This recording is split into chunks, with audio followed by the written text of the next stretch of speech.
We're going to talk to a person who has dedicated his entire life, at least 12 years and counting, to providing free treatment to all those delivering girl child. And this initiative has been praised by one and all, from Amitabh Bachchan to Anand Mahindra. We'll talk about that initiative, that great story, and we'll get you rolling this Friday. But first up, let's quickly take a look at the day's top headlines.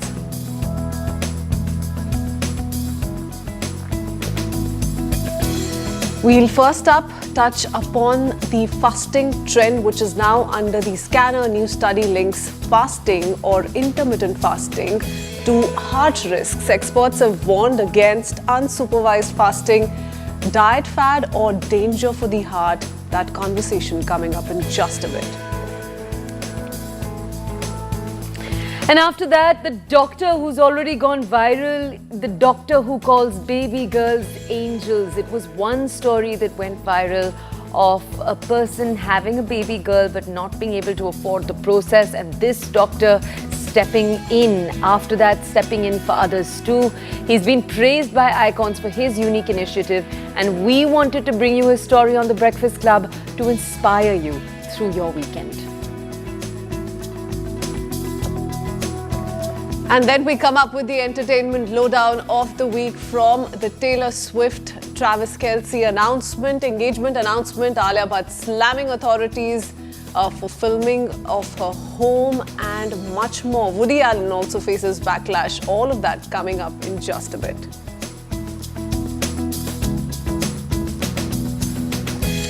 And a weekend vibes alert with thank God it's Friday. What can you do over the weekend? What is there to watch? What is there to do across the entire country? The live events that are happening, we bring you a lowdown.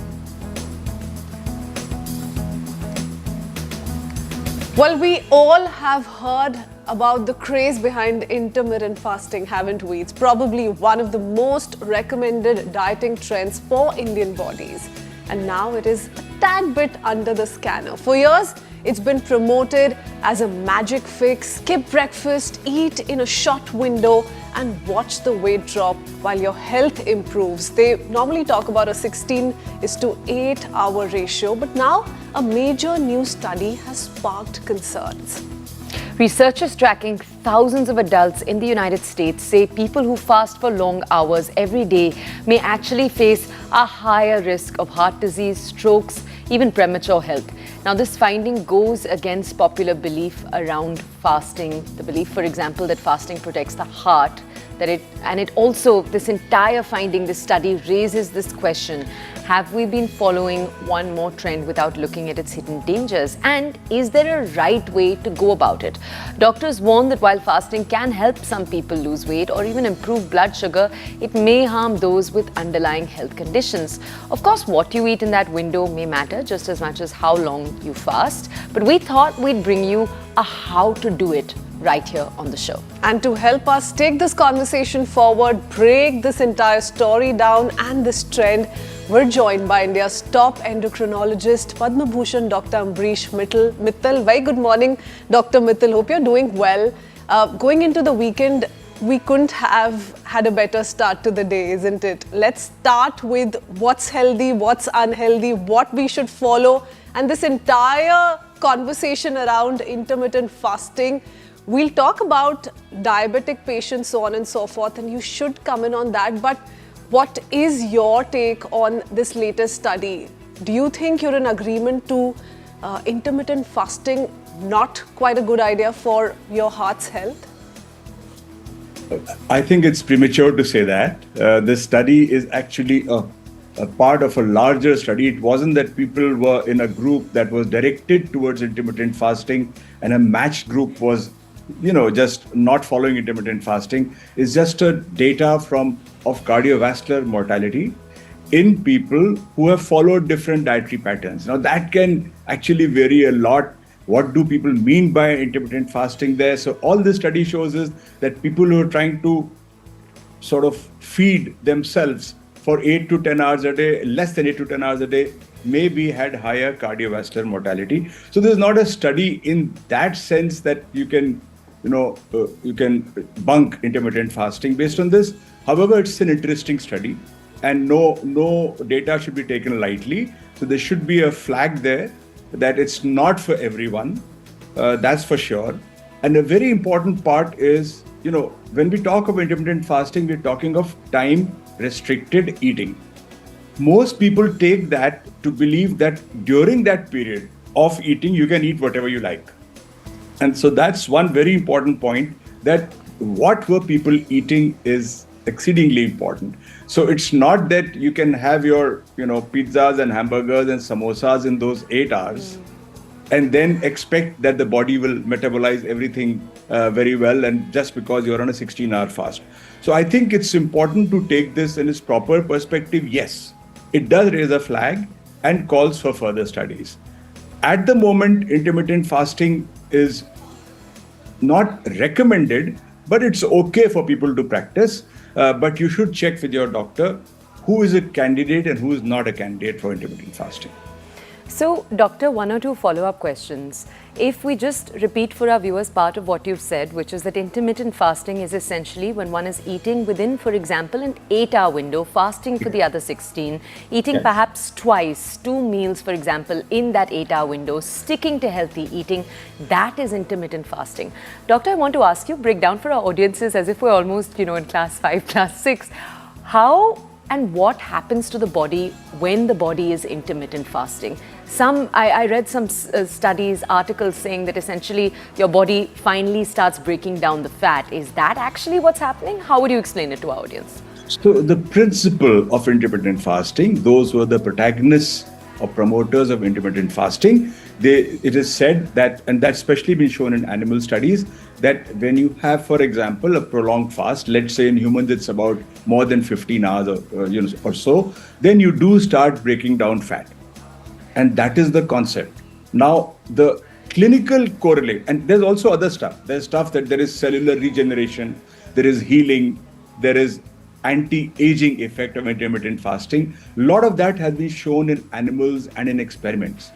But when you come to the clinical setting, like you and me are recommending to people or to our patients, the data that intermittent fasting is superior to conventional calorie restriction in terms of actual outcomes is very limited.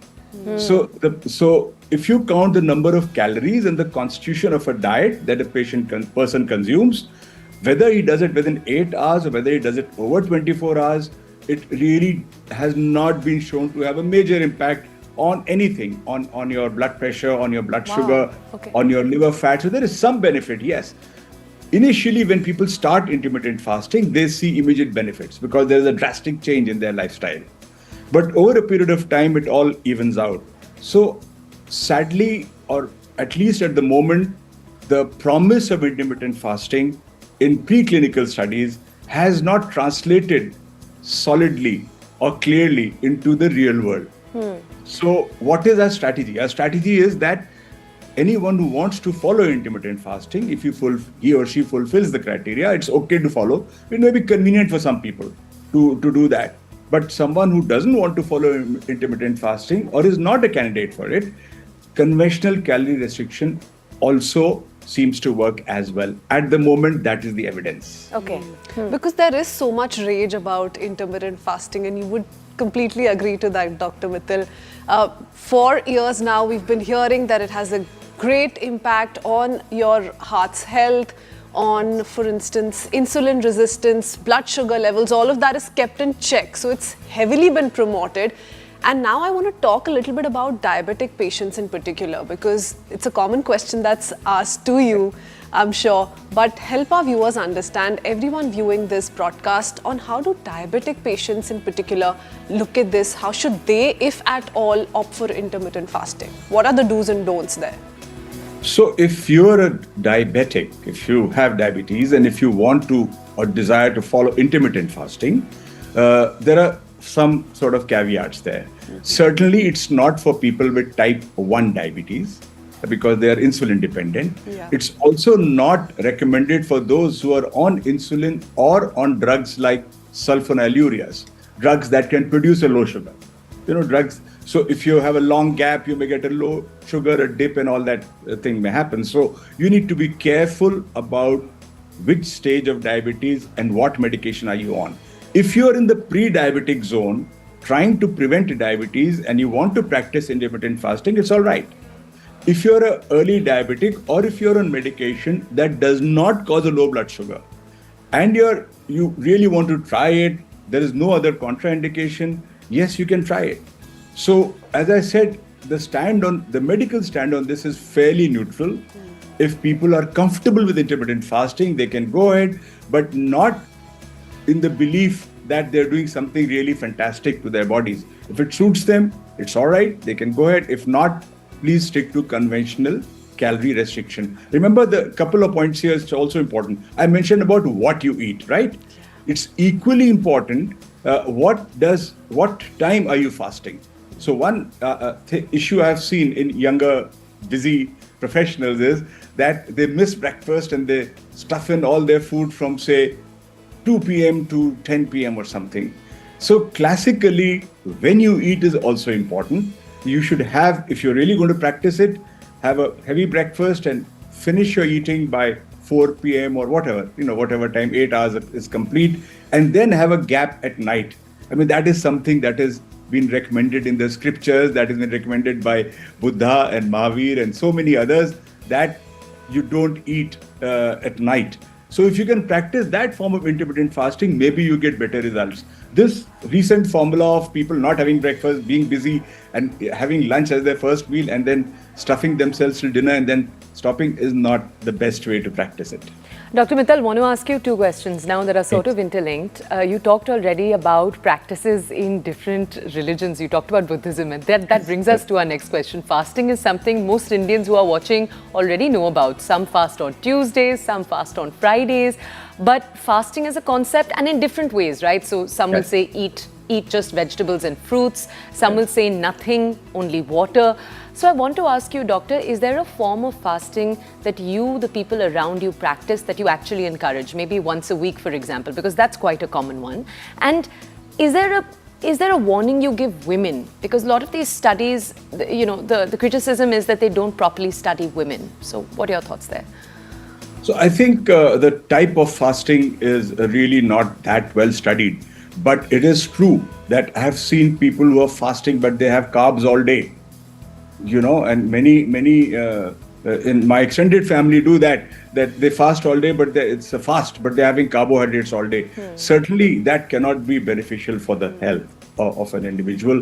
So you're doing it for whatever reason. It's okay to give your gut some rest. It's okay to give your body some rest. Even Mahatma Gandhi wrote about it.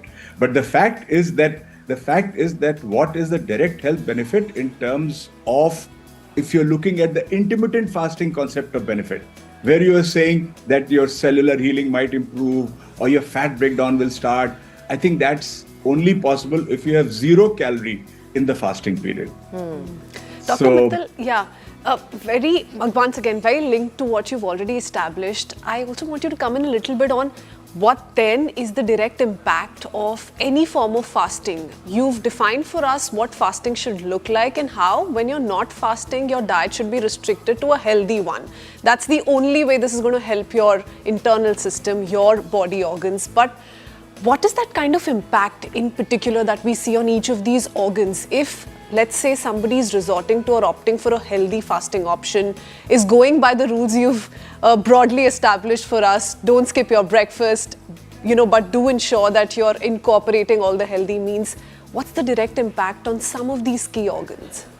So I think if you are not practicing intermittent fasting and enter that zone and follow it strictly, you will lose some weight.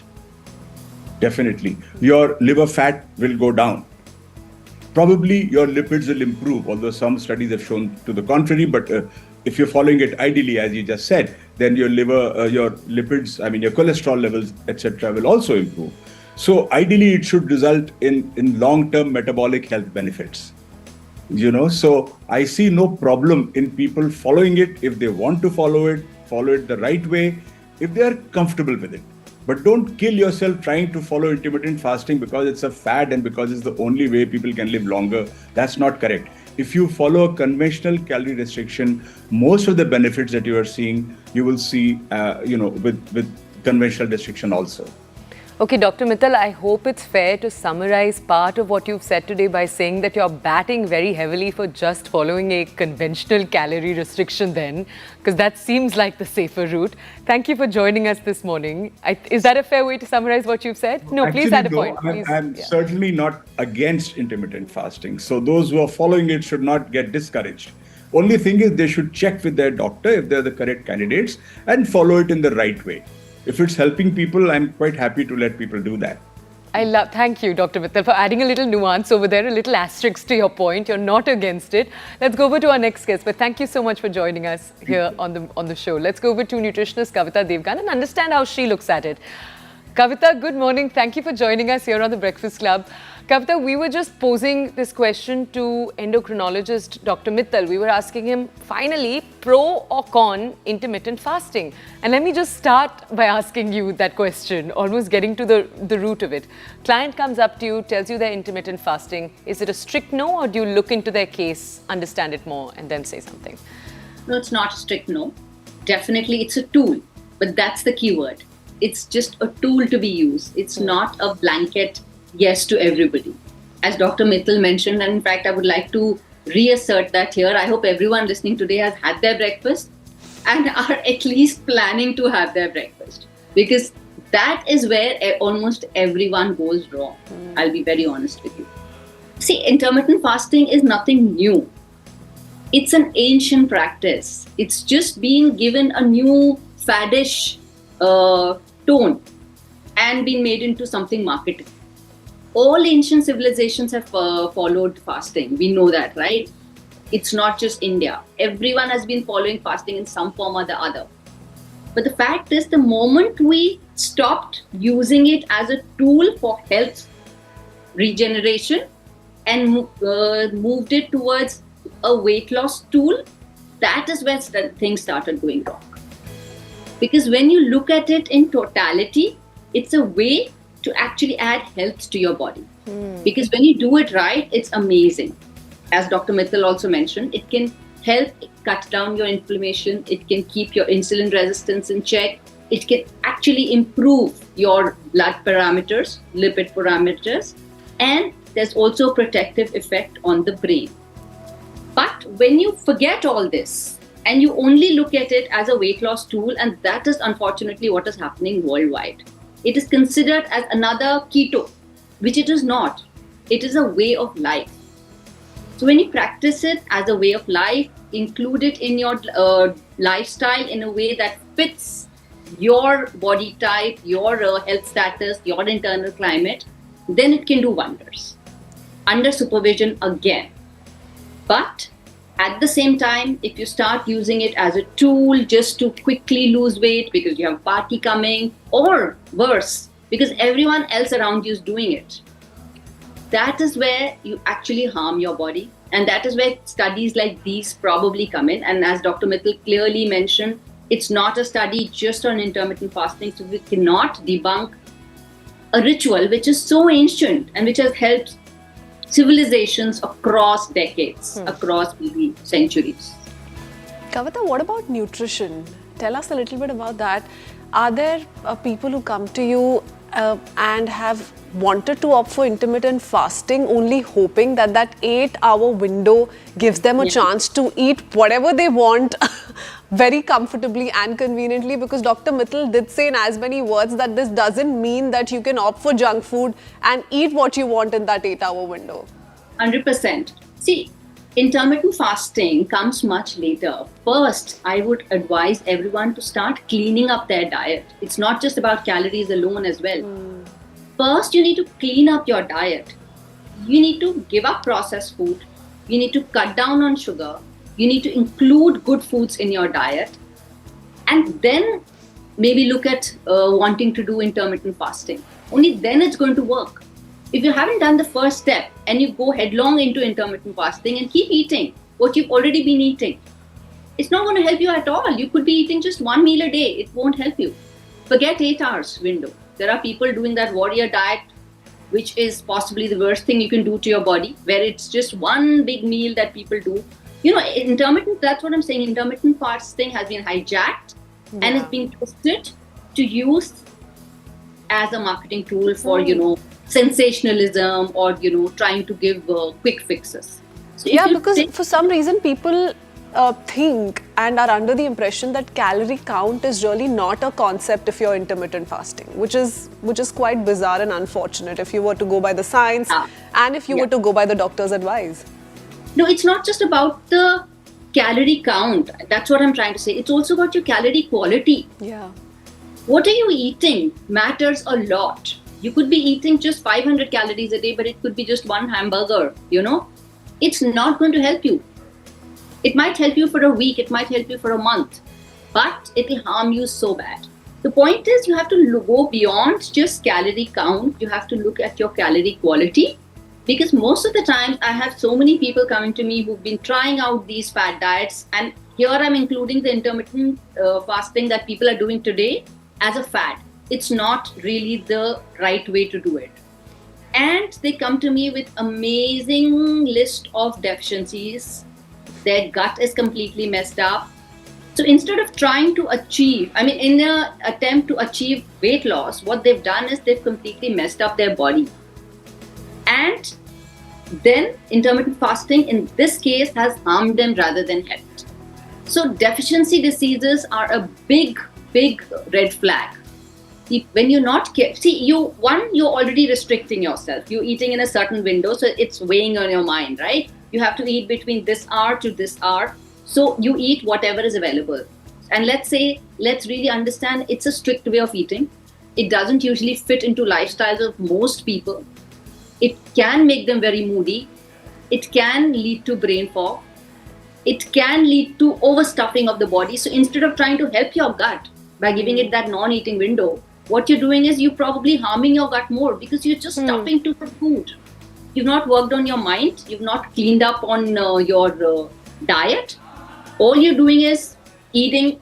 You have just one rule. I have to eat from this time to this time. It doesn't work like that. Kavita, can we ask you, part of the reason that I know a lot of people go for intermittent fasting is because of what they perceive as the efficiency of it, right? The ease with which they can communicate to themselves, ye karna hai, khatam. And I think that easiness is what makes it very appealing, because I think a lot of people are very frustrated of hearing again and again, eat your vegetables, lift your weights, do your 10,000 steps. You hear it, but it's the same few rules that sometimes don't feel like they're making the effect. So, Kavita, if we could now ask you, for everyone watching, if you had to give two almost dumb, almost stupid in how easy they should be to carry out rules to actually lose weight, guaranteed methods, what would they be? What would you, and I'm asking, I know that you don't have the client in front of you, this is the general audience, but I want to know, are there other dumb, easy to access options that you think of instead? It's the dumb rules that actually work, because these are the rules that have been tested, time tested, and they have worked over and over again. People find them boring, but only when you practice these 4 or 5 dumb rules will you actually get sustained weight loss. Simple rule is to look at, of course, calorie control, but the quality of your calorie. You have to clean up your diet. If you don't clean up your diet, you will not lose weight, because what happens is that when you just control your calories, deficiencies develop in the body, and this route will ensure that you stop losing weight. So clean up your diet, start taking care of the quality as well as the quantity of calories. So eat better food is what I'm trying to say. Focus on nutrition. When you start adding good foods to your diet, you automatically crowd out the bad foods. So instead of stressing over, oh no, I can't have a fried snack at 4 o'clock in the evening, and pumping up your cortisol, which will make sure that you only deposit fat in your body, you just need to make sure that you're ready with a healthy, tasty, healthy snack at for 4 o'clock every evening. So preparation, being aware of including healthier foods consciously. Third, never deprive yourself and try to do these strict diets that are not working for you. Because the moment you do that, your body shuts. If you try to eat food that is insipid just because you think it's going to help your weight, take it from me, it will not help your weight. Your body will shut down, will go in a shutdown mode, and you will not lose weight.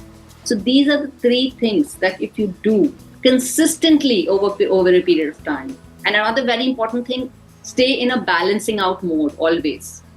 No one is asking you to not eat out. No one is asking you to not, eat the cheat meals that you enjoy. Call them treat meals first of all. The moment you say cheat meal, there's this big guilt which comes to your mind. So you eat everything, but stay in that balancing out mode, which I teach every single person, and I've written about it in my books. You don't have to balance out in the next meal. The body doesn't work like that. Keep a window of 48 hours. You have a function to attend today. Fine, go ahead, make healthier choices, pick up foods that you like, which are tasty as well.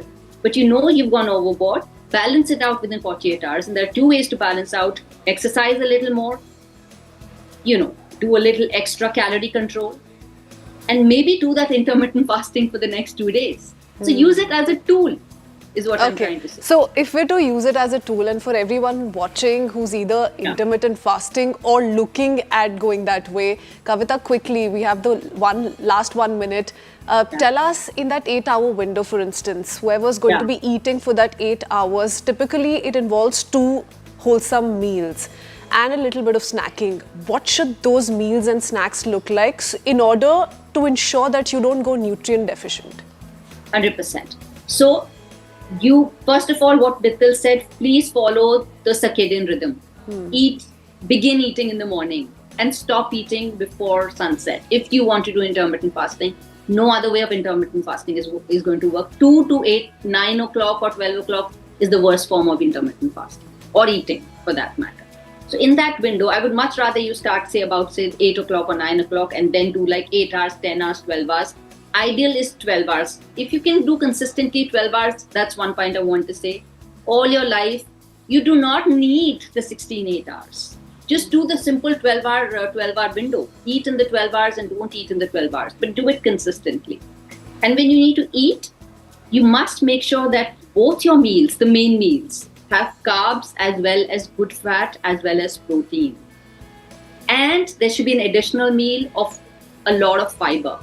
So whether it's salad, whether it's vegetables, whether it is fruits, because this is where everyone misses out and just focuses on protein and carbs, or maybe just proteins and good fat, if they're combining keto and intermittent, which a lot of people do.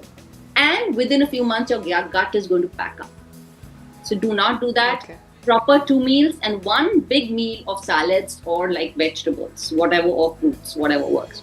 All right. Kavita, appreciate the tips, appreciate all of the guidance that you've given us for our audience. We hope that discussion was helpful for you.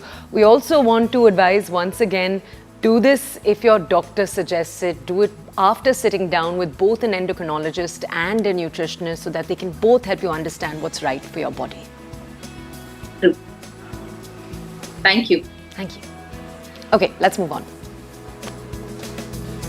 We head into a quick break. On the other side, we take you through a doctor for the last so many years who has been giving free baby girl delivery treatment in Maharashtra. This is limited to Pune, but he has pan-India plans in place. We'll go across to that voice in just a bit.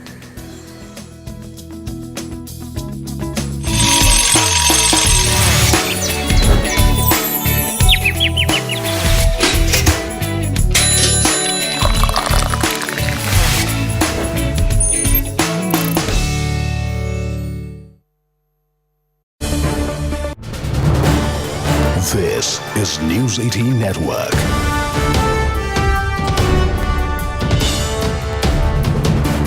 India's largest news network. All right, getting some breaking news. Prime Minister Modi has reached Japan for his 2-day visit ahead of the 15th annual India-Japan Summit in Tokyo. The two nations will be reviewing their special strategic partnership during this visit. The visit to Japan comes at a critical time as India navigates rising trade tensions with the United States. New Delhi aims to strengthen economic ties with Tokyo, focusing on trade, technology and investment opportunities. The visit highlights the growing strategic partnership between the two Asian democracies rooted in deep civilizational ties and shared interest in regional security and global governance. There you see Prime Minister Modi arriving there in Tokyo. He's being welcomed by their officials at the airport. My colleague Siddhant Mishra is with us on the phone line. Yes, Siddhant, tell us about the importance and the significance of this Prime Minister's visit, and also what is the schedule like? Well, Arun, this is a very, very significant visit of Prime Minister Modi to Japan for an annual summit. And in fact, most of us are fixated with Prime Minister Modi's visit to China and China. But no, this particular visit is also very important because, Arun, in these times when we need capital and when we need technology, it is Japan which has been helping and assisting India in terms of capital and in terms of technology. Also, Arun, very important to highlight that Japan and India strategic partnership has remained the cornerstone of Asia's balance of power and stability. And perhaps this annual summit between India and Japan has been taking place since 2006, and Prime Minister Modi is in Tokyo to hold talks with Prime Minister Ishiba. This will be an annual summit level talks between the two countries. The takeaways that we could expect is that there could be a review of a security and defense cooperation agreement which was signed between India and Japan 17 years back. So after 17 years, there is a possibility that that agreement could get reviewed. At the same time, Arun, in 2022, then Prime Minister Kishida pledged 5 billion yen investments in India. And in fact, now that particular investment, that target has already been reached. So Japan could announce more investments in India in various sectors during this visit of Prime Minister Modi. At the same time, Arun, Indian talent needs a global stage, and as per the reports, there will be the shortage of 79,000 Japanese advanced tech workers in years to come. So, Indian workers, Indian advanced tech workers could go to Japan to fill that space. So again, a opportunity for Indian talent. At the same time, since two important leaders of the region are meeting, so they will hold talks on Quad also. Remember, India is the host for the Quad summit. And also, Arun, very important to highlight, Prime Minister first going to Japan and then going to China is in itself a statement. And perhaps, a very, very strong statement is being sent by planning a visit like this. So it's a very short trip of Prime Minister Modi, but an action-packed visit of Prime Minister Modi to Japan. In fact, he will also be visiting a semiconductor facility, and he will also be holding talks with the business community.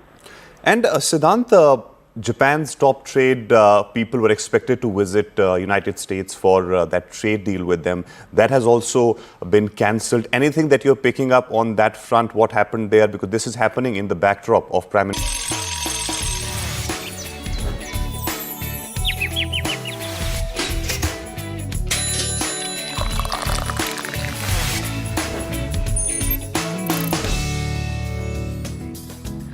Welcome back onto the Breakfast Club. This morning, our person of interest is a man who turned a personal promise into a mission that's touched thousands of families. Back in 2007, Dr. Ganesh Rak opened his hospital in Pune. And by 2012, he began waiving off all fees whenever a baby girl was born. And since then, he's delivered over 1,000 girls, all free of cost. he's also celebrated each arrival with sweets and cake cutting. What started as a small gesture against gender bias is today grown into Save the Girl Child initiative, inspiring people across the country and even beyond. Dr. Rak now joins us on the broadcast. A very good morning, Dr. Ganesh. Hope you're doing well. You opened this hospital back in 2007. You've been delivering baby girls free of cost since 2012. इसकी शुरुआत कैसे हुई? थोड़ा सा हमें समय में पीछे लेके जाइए और बताइए.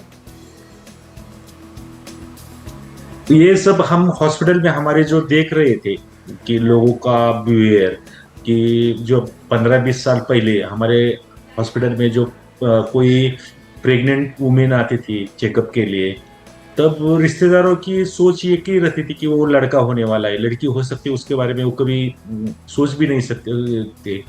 और डिलीवरी के टाइम जब लड़का होता था तो सारे रिश्तेदार खुश हो जाते थे, हॉस्पिटल का बिल खुशी से देते थे, सबको मिठाई देते थे, एक लड़के का जन्म का एक सेलिब्रेशन करते थे, जश्न मनाते थे. लेकिन जब लड़की हो जाती थी तो हमने बहुत से बार देखा है कि रिश्तेदार जो पेशेंट रहता है वो रहता था, वो रोते हुए हमने देखे थे. और बहुत से बार वो हॉस्पिटल के बिल देने के टाइम वो झगड़ा कर देते कि नाखुश रहते थे, कि बोलते थे पैसा नहीं है. एक थोड़ा सा उस टाइम 15-20 साल पहले कैसा होता है कि हमारे मेडिकल प्रोफेशन में जब भी कोई पेशेंट के हॉस्पिटल में डेथ हो जाती है तो वो रिश्तेदारों को बताना बहुत मुश्किल काम रहता है. लेकिन मुझे वो उस टाइम 15-20 साल पहले जब कोई हॉस्पिटल में कोई लड़की हो जाती थी तो रिश्तेदारों को बताना, एक डेट डिक्लेयर करना जैसा मुश्किल काम वो उस टाइम लगता था. तो हमने सीधी सिंपल हमारे एक प्रोग्राम था कि जब लड़का होगा तभी हम हॉस्पिटल का बिल लेंगे, क्योंकि लोग खुशी से देते हैं. लड़की होंगी वो ना खुश रहते हैं, बिल देने में उनको इंटरेस्ट नहीं रहता था, हम नहीं लेंगे हॉस्पिटल का बिल. आप जिस जेंडर बायस की बात कर रहे हैं, क्या आपने 15 सालों में उसका कोई बदलाव देखा है, बदलाव आया है क्या? हमारे इधर हमारे हॉस्पिटल या हमारे परिसर में अभी हॉस्पिटल के जितने पेशेंट मरीज हमारे पास आते तो उसमें तो 100% बदलाव आया. लोग पहला लड़की होने के बाद रोते थे, अभी लड़की होने के बाद खुशियां मना रहे हैं, लड़की का जन्म का स्वागत कर रहे हैं. तो हमारे इधर तो 100% बदलाव आया. लोगों की सोच अभी बदल रही है, बदल गई है. और आप जैसे लोगों की वजह से सोच बदल रही है डॉक्टर गणेश, बट हमें ये बताइए, क्या एक डॉक्टर बनना, समाज की ऐसे सेवा करना, यही हमेशा से आपका प्लान था? नहीं, ऐसा कुछ भी नहीं था. मुझे पढ़ाई में कोई बिल्कुल इंटरेस्ट नहीं था. मैं कुश्ती खेलता था, मैं रेस्लर बनना चाहता था, लेकिन मेरी माँ की वजह से मैं डॉक्टर पढ़ाई चालू की और डॉक्टर बन गया. मेरी माँ हमेशा मुझे बोलती थी बचपन में कि आप कुश्ती खेलता है और सारे घर का खाना अकेला ही खाता है, और अभी कुश्ती खेलेगा, बाद में पिताजी के जगह जाकर कुली का काम करेगा. मेरे पिताजी कुली का काम करते थे, बोझा उठाने का काम करते थे. तो उन्होंने मुझे मैं जब 12-13 साल का था तो पिताजी के साथ काम पे भी 2 महीने के लिए भेजा था, कुली का काम करने के लिए. और वो जो पिताजी का बोझा उठाने का काम देखकर मैं डर गया और फिर मैंने कुश्ती छोड़ी और पढ़ाई चालू की. ये बताइए हमें, 2012 में आपने ये शुरू किया था, ये फ्री ट्रीटमेंट वाला जो इनिशिएटिव है. तब जब आपने ये शुरू किया था तब आपके परिवार वालों ने, आपके जो दोस्त थे, उन्होंने क्या कहा? शुरुआती में 15 साल पहले हमारे फैमिली में बहुत झगड़ा हो रहा था. सब बोल रहे थे, हमारे हॉस्पिटल में भी हमारा जो हॉस्पिटल का स्टाफ है वो भी नाखुश था ये करने के लिए. और फैमिली में भी बहुत ज्वाइंट फैमिली थी, मेरे 2 भाई और सब मेरी वाइफ. तो सब बोल रहे थे कि देखो अभी तो हॉस्पिटल चालू किया है, इतना सारा हॉस्पिटल के ऊपर लोन है और हमारे पास कुछ भी नहीं है. तो ये मत करो, ये गवर्नमेंट का काम है, गवर्नमेंट को करने दो, आपको क्या पढ़ाई इसमें पढ़ने की। तो थोड़ा सा घर में झगड़ा हुआ चल रहा था, लेकिन उस टाइम मेरे पिताजी ने मुझे बहुत साथ दी। मेरे पिताजी ने सबकी मीटिंग लिया और बोले कि देखो, पैसे के लिए ये अच्छा काम, अच्छी सोच मत छोड़ो, आपको पैसे की जरूरत रहेगी तो मैं इस उम्र में भी कुली का काम करूंगा। भी मेरे पिताजी बूढ़े हो गए, लेकिन उस टाइम वो बोले कि मैं इस उम्र में भी कुली का बोझा उठाने का काम करूँ। तब हमारा घर का झगड़ा खत्म हुआ, और अभी धीरे धीरे सब लोग साथ देने लगे। अभी तो हमारे साथ घर वाले भी है, और हमारा हॉस्पिटल का स्टाफ भी है, हमारा दोस्त परिवार भी है, और बहुत सारे लोग हमारे साथ जुड़े। डॉक्टर गणेश, पूरा देश आपके गुणगान गा रहा है, प्रशंसा कर रहा है जैसा आप काम कर रहे हैं। हमने आपकी तस्वीरें देखी कुछ साल पहले अमिताभ बच्चन जी के साथ। इंडस्ट्रियलिस्ट आनंद महिंद्रा ने आपको मंडे मोटिवेशन कहा था हाल ही में। क्या लोगों ने बड़ाई करने के अलावा ये भी बताया है, ये भी जताया है कि वो आपके साथ जुटना चाहते हैं इस काम में? तो ऐसा जब कोई बड़ा आदमी कोई तारीफ करता है या कुछ बोलता है हमारे बारे में, तो बहुत सारे जगह से लोगों के फोन आते हैं, लोग जुड़ने लगते हैं। वो भी अपने अपने जगह पे लड़कियों के लिए काम करना चालू होता है। और एक थोड़ा सा हमारा छोटा सा जो प्रोग्राम है, उसका एक बड़ा रूप लेता है, और सभी जगह पे लड़कियों के लिए लोग काम करना चालू रहते हैं। तो हमारी ये मूवमेंट को गति मिलती है, बहुत बड़ी गति मिलती है। अभी फिलहाल दो दिन से हमें इतने जगह से लोगों के फोन आ रहे हैं, इतने जगह से लोग बोल रहे कि हम भी अपने साथ जुड़ना चाहते हैं। आनंद महिंद्रा जी ने जो हमारे बारे में अच्छी बातें बोली, तब से लोगों को और ज्यादा काम, एक बड़े पैमाने पर काम करने का मौका मिल रहा है।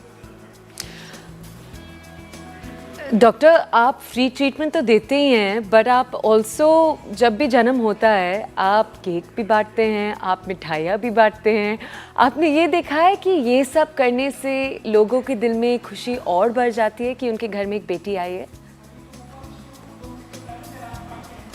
देखो, हमारे सोसाइटी में बहुत सालों से, हजारों सालों से जेंडर डिस्क्रिमिनेशन है, और वो भी बर्थ के टाइम से। जब लड़के का जन्म होता है तो फैमिली खुश हो जाती है, परिवार खुश हो जाता है, लोग खुशियां मनाते हैं, खुशी से उनको घर लेके जाते हैं। लेकिन वही लोग जब लड़की का जन्म होता है उनके फैमिली में, परिवार में, तो नाखुश रहते थे। तो हमारी सोच यही थी कि सीधी सिंपल सोच थी कि लोग लड़के का जन्म का खुशियां मनाते हैं, हम लड़की का जन्म का बनाएंगे।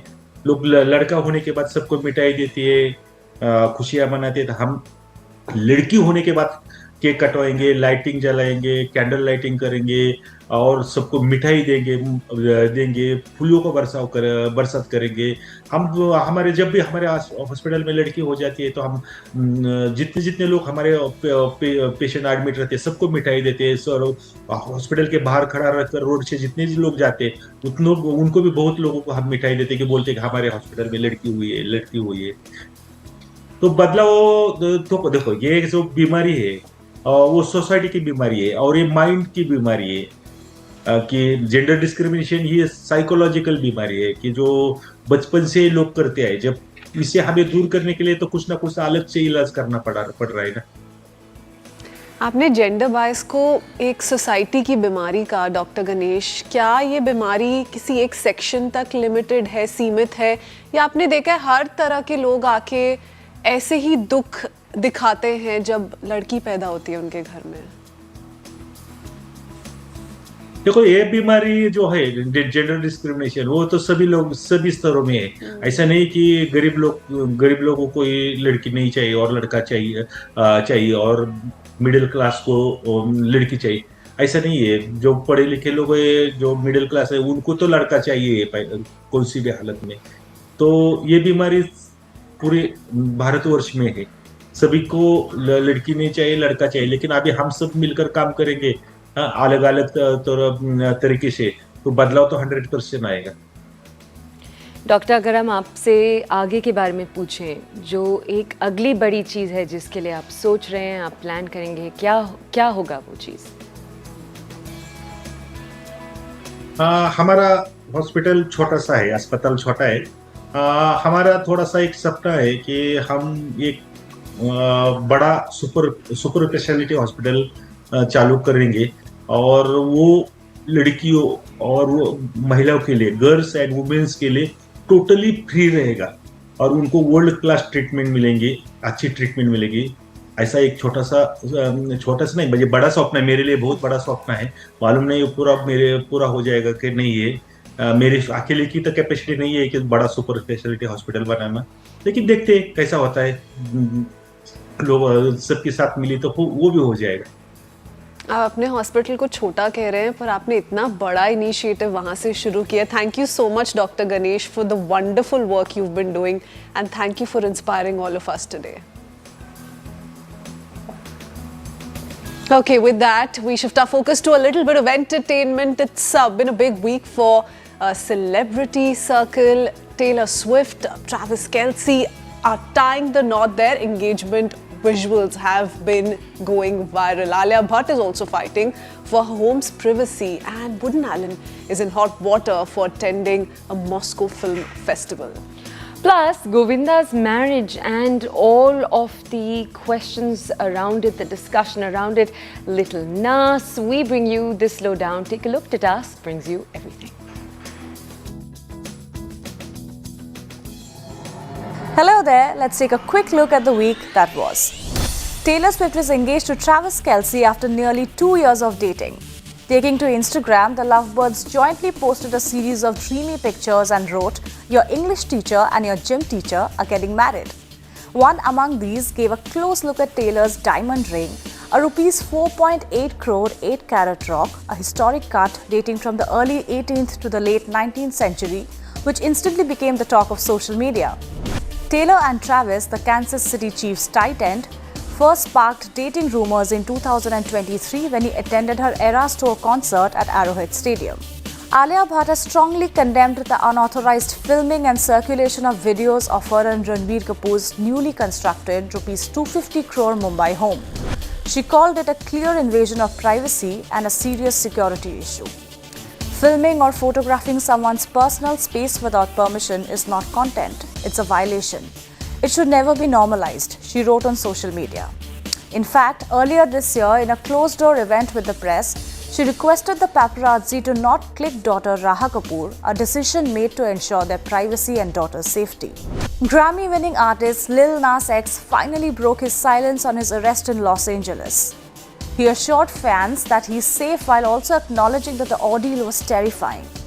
He was detained last week after police reported an incident in which he allegedly assaulted officers who encountered him while walking naked on the street. Lil Nas X was then transported to a hospital for treatment linked to a possible overdose before being placed under arrest. He has been released after posting a bail of $75,000 on the condition to attend an outpatient drug rehab program. Woody Allen came under fire of the Ministry of Foreign Affairs of Ukraine after he participated in the Moscow International Film Week. They slammed the director and called his remote appearance a disgrace and an insult to the sacrifice of Ukrainian actors and filmmakers who have been killed or injured by Russian war criminals in their ongoing war against Ukraine. While the Oscar-winning filmmaker criticized Russian President Vladimir Putin and called the war appalling, he defended his participation in the film festival, stating, "Cutting off artistic conversations isn't the solution." Govinda's wife Sunita Ahuja has reportedly filed for divorce in Bandra Family Court on grounds of adultery, cruelty and desertion. The court had summoned Govinda on May 25th, and since June, the two have been trying to work things out. But as per reports, Govinda has been missing his court appearances.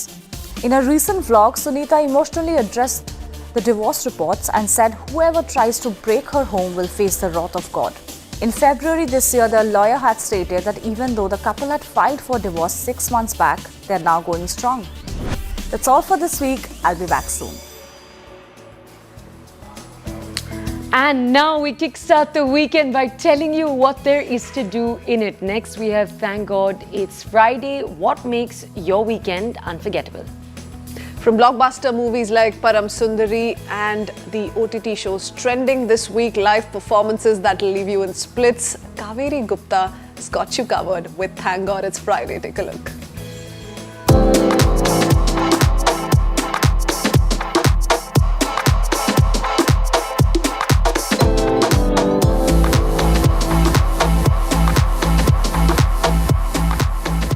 Hello everyone, I'm Kaveri Gupta and welcome back to Thank God It's Friday, your go-to weekend guide. Friday finally is here, so grab your popcorn because we're diving into the best movies, shows and events coming your way. First up, the wait is over for Param Sundari starring Siddharth Malhotra and Janhvi Kapoor. After clearing some censor tweaks, this North-South love story set in beautiful Kerala is in theatres today. Definitely the one to watch. Next, a legendary classic is making waves again. Jaws is returning in 2025 for its 50th anniversary with special IMAX screenings and a stunning 4K re-release, perfect for some nostalgic chills. And if you are into drama with a twist, The Roses is a must-watch. It's about family secrets, a marriage falling apart over some missing Milky Way bars, and a whole lot of chaos and emotion. Trust me, it is addictive. Now let's jump into some OTT releases. On Amazon Prime Video is Songs of Paradise, which tells the inspiring story of Kashmiri singer Raj Begum breaking barriers for women in the valley. Sabah Azad and Soni Razdan shine in this beautiful biopic.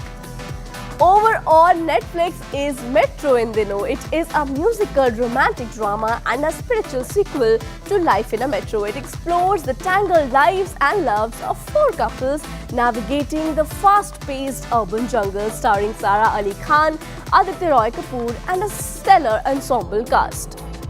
Sony Live is bringing a unique Malayalam dark comedy series called 4.5 Gang. It's about five unlikely friends trying to take on the flower markets near temples, but there's a local gangster standing in their way. It's quirky, fun and full of surprises. But for those craving live entertainment, Mumbaikars, you are in luck. Stand-up comedians Mahib Singh and Amit Tandon are performing live this weekend, perfect for some weekend laughs. And poetry lovers, we haven't forgotten about you. Don't miss Priya Malik's A Trial show on August 31. She takes you through the 5 stages of grief with her most popular poetry, a moving experience you wouldn't want to miss. That's all for this edition of Thank God It's Friday. We'll be back next week with more exciting picks. Until then, have an amazing weekend and enjoy every moment. Ciao.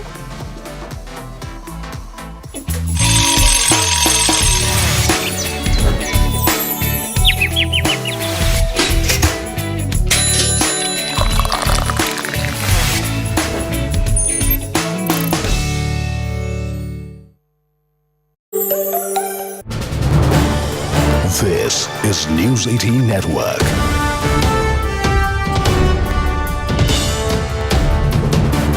India's largest news network. All right, getting some breaking news. Prime Minister Modi has reached Japan for his 2-day visit ahead of the 15th annual India-Japan summit in Tokyo. The two nations will be reviewing their special strategic partnership during this visit. The visit to Japan comes at a critical time as India navigates rising trade tensions with the United States. New Delhi aims to strengthen economic ties with Tokyo, focusing on trade, technology and investment opportunities. The visit highlights the growing strategic partnership between the two Asian democracies, rooted in deep civilizational ties and shared interest in regional security and global governance. There you see Prime Minister Modi arriving there in Tokyo. He's being welcomed by their officials at the airport. My colleague Siddhant Mishra is with us on the phone line. Yes, Siddhant, tell us about the importance and the significance of this Prime Minister's visit, and also what is the schedule like?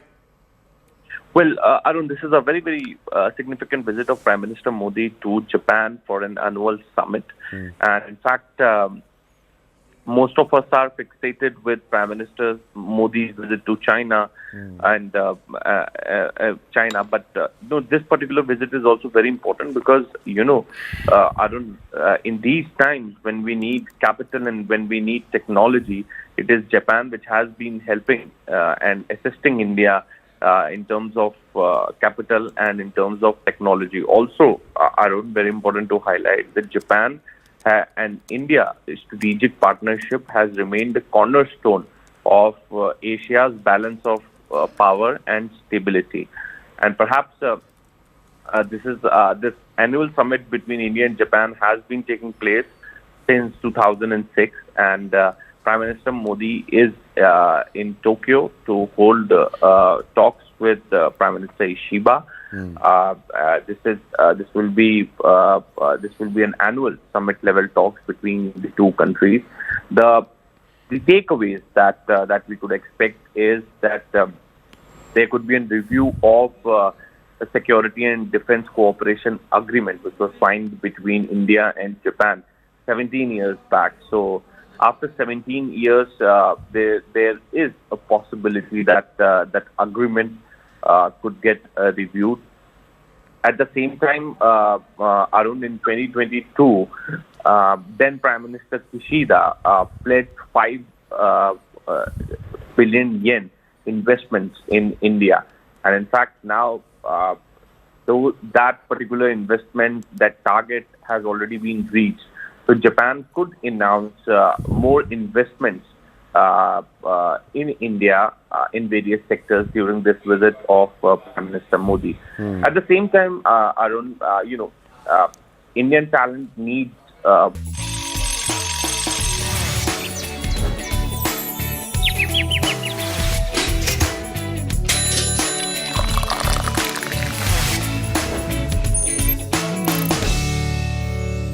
Welcome back to the Breakfast Club, and we now take you to two little snippets playing out right now. First, we have Sudarshan Patnaik. He set another new record.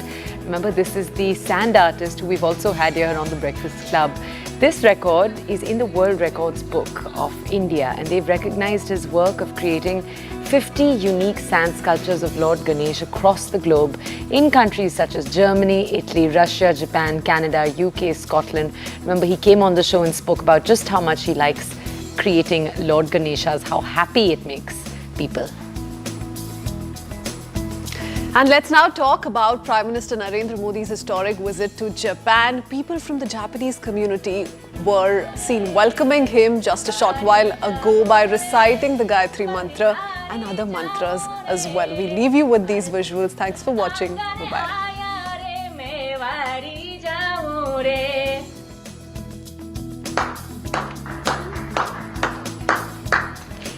Japan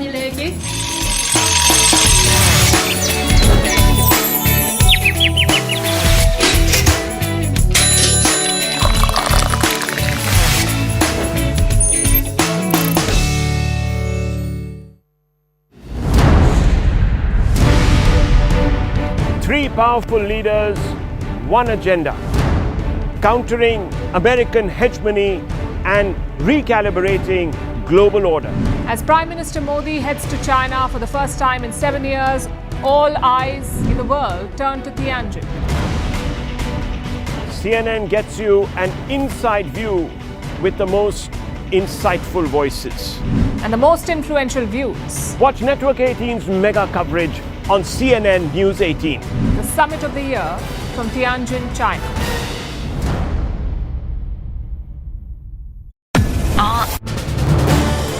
This is News 18 Network.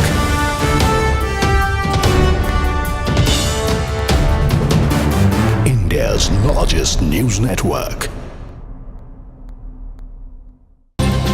All right, getting some breaking news. Prime Minister Modi has reached Japan for his two-day visit ahead of the 15th annual India-Japan summit in Tokyo. The two nations will be reviewing their special strategic partnership during this visit. The visit to Japan comes at a critical time as India navigates rising trade tensions with the United States. New Delhi aims to strengthen economic ties with Tokyo, focusing on trade, technology and investment opportunities. The visit highlights the growing strategic partnership between the two Asian democracies, rooted in deep civilizational ties and shared interest in regional security and global governance. There you see Prime Minister Modi arriving there in Tokyo. He's being welcomed by their officials at the airport. My colleague Siddhant Mishra is with us on the phone line. Yes, Siddhant, tell us about the importance and the significance of this Prime Minister's visit, and also what is the schedule like? Well, Arun, this is a very, very significant visit of Prime Minister Modi to Japan for an annual summit. And in fact, most of us are fixated with Prime Minister Modi's visit to China and China. But no, this particular visit is also very important because, Arun, in these times when we need capital and when we need technology, it is Japan which has been helping and assisting India in terms of capital and in terms of technology. Also, Arun, very important to highlight that Japan and India strategic partnership has remained the cornerstone of Asia's balance of power and stability. And perhaps this annual summit between India and Japan has been taking place since 2006, and Prime Minister Modi is in Tokyo to hold talks with Prime Minister Ishiba. This will be an annual summit level talks between the two countries. The takeaways